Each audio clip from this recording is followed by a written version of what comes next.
नमस्कार दोस्तों, स्वागत है आपका हमारे YouTube चैनल में। तो आज का हमारा टॉपिक होगा भूकंप।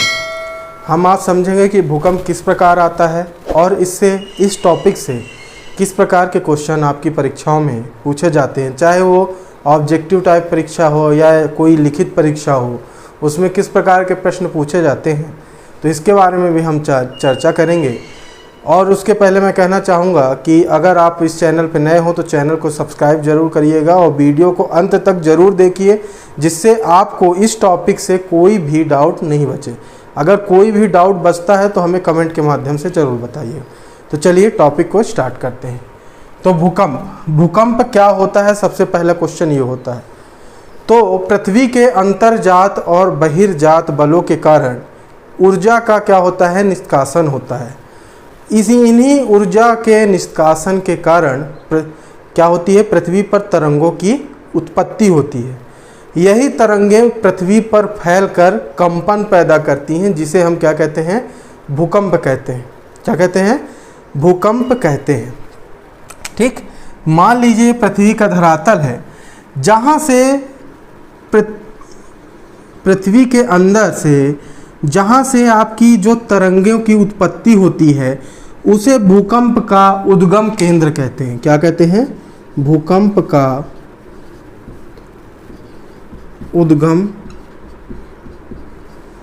केंद्र। ठीक, इसी को हम क्या कहते हैं, भूकंप मूल। कई नाम से जाना जाता है। परीक्षाओं में कुछ भी आपको नाम लिख सकता है, तो आपको याद रखना है जहाँ से भूकंप की उत्पत्ति होती है उसे क्या कहते हैं, उद्गम केंद्र या भूकंप मूल, और इसे इंग्लिश में क्या कहते हैं, फोकस। ठीक, तो ये तीनों बिंदुओं को आपको दिमाग पर रखना है कि जहाँ से भूकंप की उत्पत्ति हुई, ये तीनों पॉइंट उसे कहे जाते हैं। अब बात होती है इनसे जो उत्पन्न, ये जहाँ से आपकी क्या उत्पन्न हो रही हैं, तरंगे उत्पन्न होती हैं। तो कौन कौन सी तरंगे उत्पन्न होती हैं, तो इसमें 3 प्रकार की भूकंपीय तरंगे उत्पन्न होती हैं। कौन सी, भूकंपीय सेस्मिक वेव्स कहते हैं इसे, भूकंपीय तरंगे, PSL। इसके बारे में मैं आगे डिस्क्राइब करूंगा। तो ये जो PSL वेव्स हैं पृथ्वी पर जहाँ पर पहले पहुँचती हैं, जैसे मान लीजिए ये उद्गम केंद्र है, इससे 90 डिग्री पर ही सर्वप्रथम इनका अनुभव होगा, मतलब भूकंप के झटके प्राप्त होंगे। कहाँ पे, उद्गम केंद्र से 90 डिग्री पर जहाँ पर भूकंप के झटके प्राप्त होते हैं। तो इसे हम क्या कहते हैं, अधिकेंद्र। क्या, भूकंप का अधिकेंद्र, एपिसेंटर। क्या कहते हैं, भूकंप का अधिकेंद्र या एपिसेंटर। देखिएगा परीक्षाओं में ऑब्जेक्टिव में कभी कभी आपको सीधा सीधा इंग्लिश के वर्ड लिख देता है हिंदी में। ठीक है, तो इसमें इसको जरूर याद करिएगा कि अधिकेंद्र को क्या कहते हैं, एपिसेंटर, और उद्गम केंद्र को फोकस कहते हैं। तो आपके जहाँ पर झटके महसूस हो रहे हैं उसे क्या कहते हैं, अधिकेंद्र। याद रखिएगा, एक पॉइंट मैं आपको डिस्क्राइब कर दूं कि जो जहाँ से तरंगों की उत्पत्ति होती है, हमेशा अधिकेंद्र जो एपिसेंटर होगा वो उद्गम केंद्र के 90 डिग्री पर ही उत्पन्न आएगा। क्या, उद्गम केंद्र के 90 डिग्री पर ही सर्वप्रथम पृथ्वी पर झटके महसूस किए जा सकेंगे। ठीक है, तो ये रही बेसिक चीज भूकंप की कि भूकंप क्या कहलाता है और भूकंप के जो मुख्य पॉइंट बिंदु हैं वो क्या होते हैं। अब हम चलते हैं जो ये PSL वेव्स उत्पन्न हो रही है, इनके बारे में समझते हैं। सर्वप्रथम मैं P वेव की बात करूं तो यह पृथ्वी पर सर्वप्रथम पहुंचती है और इसकी यह 8 किलोमीटर प्रति सेकंड की रफ्तार से आगे बढ़ती है। ठीक है, और इसकी तीव्रता, गति आपकी क्या होती है, सर्वाधिक, और तीव्रता सबसे कम। क्या, गति सर्वाधिक और तीव्रता सबसे कम। और यह जो P वेव है, यह तीनों माध्यम, ठोस, तरल और गैस, इन तीनों माध्यम पर विचरण कर सकती है या ट्रेवल कर सकती है। तो यह जो वेव्स है ये ध्वनि तरंगों के समान तीनों माध्यम में ट्रेवल करती है, इस कारण इसे अनुदैर्ध्य, क्या अनुदैर्ध्य तरंग भी कहते हैं। और पी से माने तो प्राइमरी वेव्स कहा जाता है, और क्या प्राथमिक, हिंदी में प्राथमिक तरंगे। तो एक बार इसको रिवाइज कर लेते हैं, क्या पी वेव को क्या कहते हैं, प्राथमिक तरंगे या अनुदैर्ध्य तरंगे। क्यों? क्योंकि यह ध्वनि तरंगों के समान ठोस, तरल और गैस तीनों अवस्था में क्या कर सकती है, विचरण कर सकती है। इसकी गति कितनी होती है, तो यह 8 किलोमीटर प्रति सेकंड की रफ्तार से आगे बढ़ती है। इसकी गति क्या होती है, तीनों तरंगों में सर्वाधिक होती है, और तीव्रता इसकी भूकंप के झटकों की क्या होती है, सबसे कम होती है। अब चलते हैं सेकेंड तरंग की ओर, जो है एस तरंग, जो है एस तरंग। एस तरंग मतलब कि इसे हम कहते हैं द्वितीयक तरंगे। द्वितीयक तरंगे क्यों कहते हैं, कारण है कि इसकी गति पी तरंगों से कम होती है। यह लगभग 304 किलोमीटर प्रति सेकंड की रफ्तार से आगे बढ़ती है, और यह प्रकाश के समान, प्रकाश तरंगों के समान ही सिर्फ और सिर्फ ठोस माध्यम में विचरण करती है, जिस कारण इसे अनुप्रस्थ तरंगे भी कहते हैं, जिस कारण इसे अनुप्रस्थ तरंग भी कहते हैं। ठीक है, अब आगे बात करूं तो यह इसमें क्या हुआ कि द्वितीयक तरंगे कहलाती हैं, 3 से 4 किलोमीटर प्रति सेकंड के चलती है, प्रकाश तरंगों के समान ठोस में चलती हैं, और अनुप्रस्थ तरंग इसलिए इसे कहा जाता है। और इसकी गति की बात करूं तो P से कम, L से ज़्यादा, नोट करते चलिएगा। और तीव्रता की बात करूं, P से ज़्यादा और L से कम। तो ये आपकी कंप्लीट होती है क्या, एस तरंगे। ठीक है, अब चलते हैं हम एल तरंगों की ओर। कौन सी तरंग की ओर, एल तरंगों की ओर। इसे हम लव वेव्स कहते हैं। क्या, इसे हम लव वेव्स कहते हैं। एल तरंग कौन सी वेव कहते हैं, लव वेव।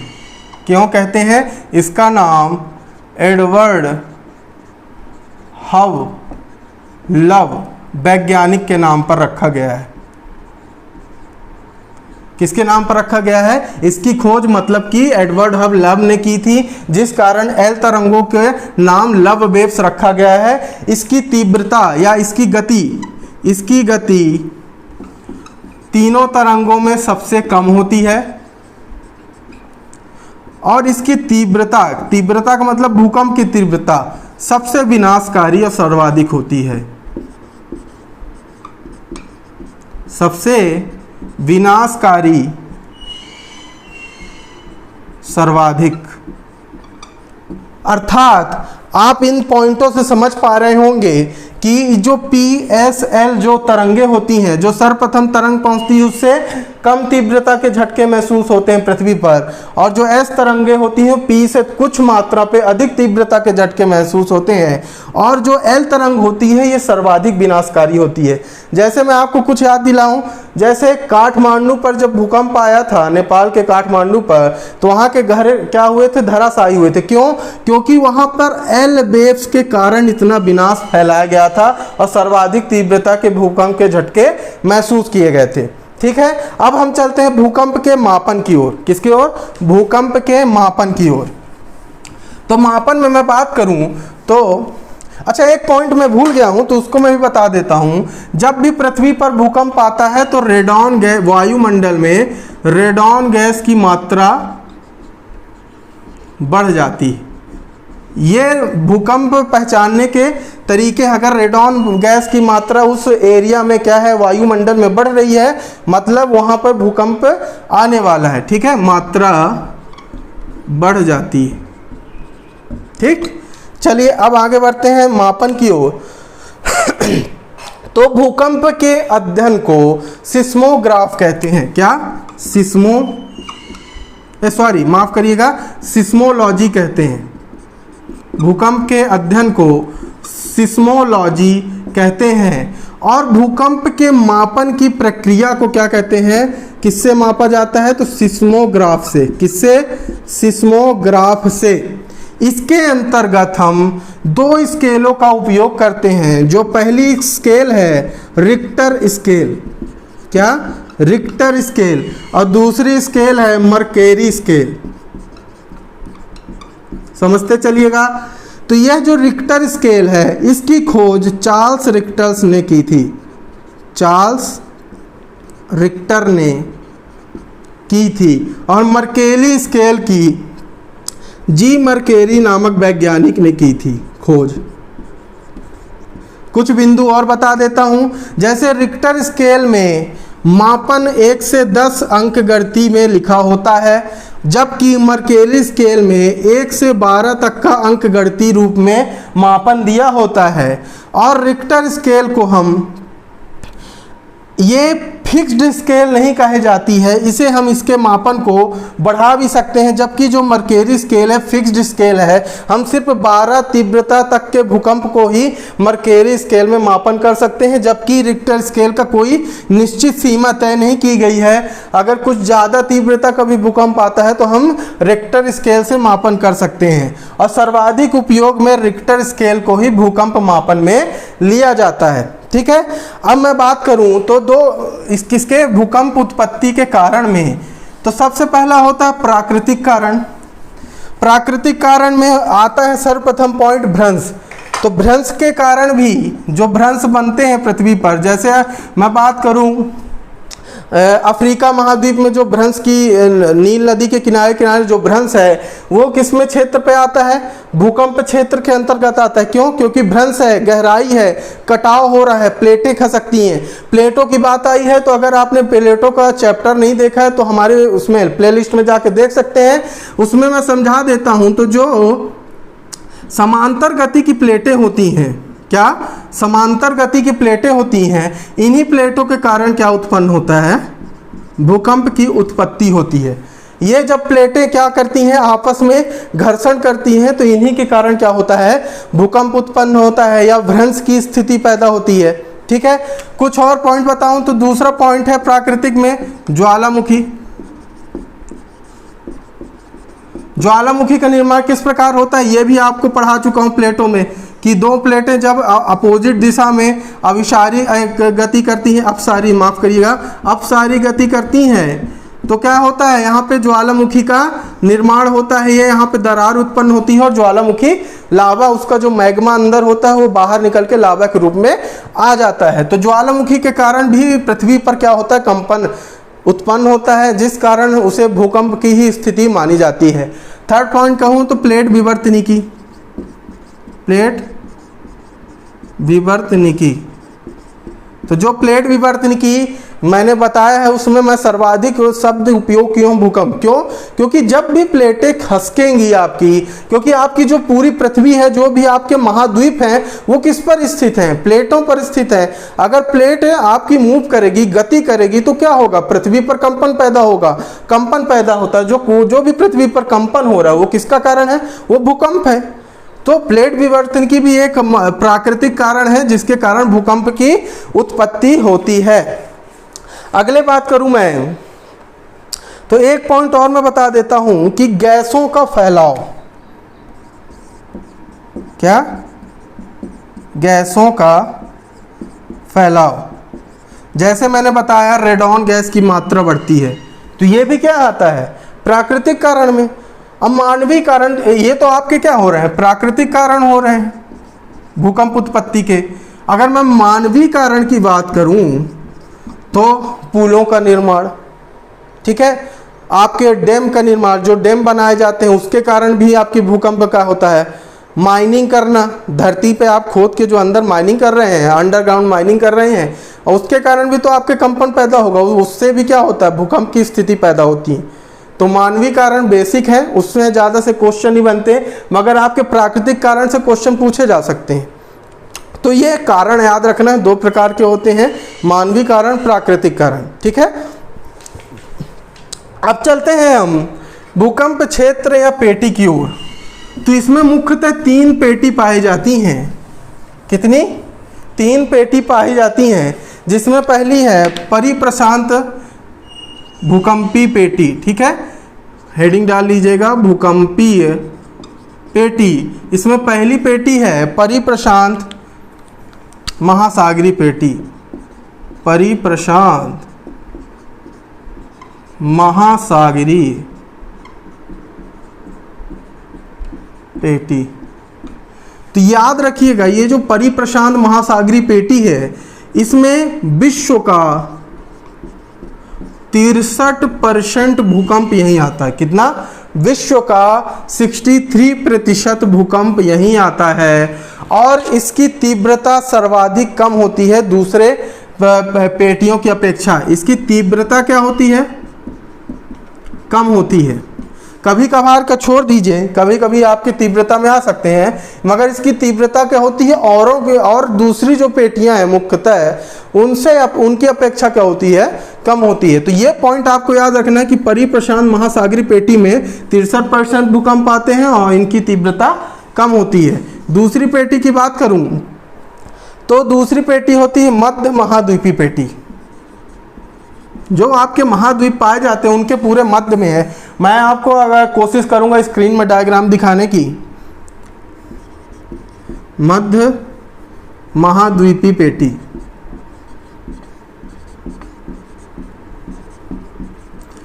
अब इसमें विश्व का 21% भूकंप आता है। कितना? विश्व का 21% भूकंप आता है, और इसकी तीव्रता परिप्रशांत से कुछ हद तक अधिक होती है। क्या? कुछ हद तक अधिक होती है, या मान सकते हैं इसमें P से आ रहा है। उदाहरण के तौर पर बता रहा हूँ, मानना नहीं है। उदाहरण के तौर पर मान लीजिए P से आ रहा है, तो P तरंगों की जो तीव्रता होती है भूकंप की, वो सर्वाधिक कम होती है। और फिर S से थोड़ा सा अधिक आती है, तो S तीव्रता का मान लीजिए किस में आ रहा है? मध्य महाद्वीपीय पेटी में। ठीक है, अब मैं आखिरी बात करूं तो लास्ट है आपका मुख्य में मध्य अटलांटिक पेटी। मध्य पेटियां कई पाई जाती हैं, मगर इसमें मुख्य जो पेटी है आपकी, मुख्य 2-3 है सिर्फ। ठीक है, तो मध्य अटलांटिक पेटी, इसमें कोई प्रतिशत नहीं बताया गया है, मगर इसमें सर्वाधिक तीव्रता के भूकंप आते हैं। क्या? सर्वाधिक तीव्रता के भूकंप। ठीक, तो इसके साथ आपका ये टॉपिक भूकंप कंप्लीट होता है। तो दोस्तों, अगर आपको ये वीडियो पसंद आया हो, या इस टॉपिक से कोई भी डाउट आपके मन में आ रहा हो, तो आप हमसे कमेंट के माध्यम से कोई भी डाउट पूछ सकते हैं, हम उसका निवारण अवश्य करेंगे। और आप हमारे वीडियो को अगर शेयर करना चाहें अपने दोस्तों से, जिससे उनको भी पढ़ाई में मदद हो सके, तो ज़रूर करिए। और वीडियो को लाइक करिए, और चैनल को, अगर इस चैनल में नए हो तो सब्सक्राइब जरूर करिएगा। धन्यवाद।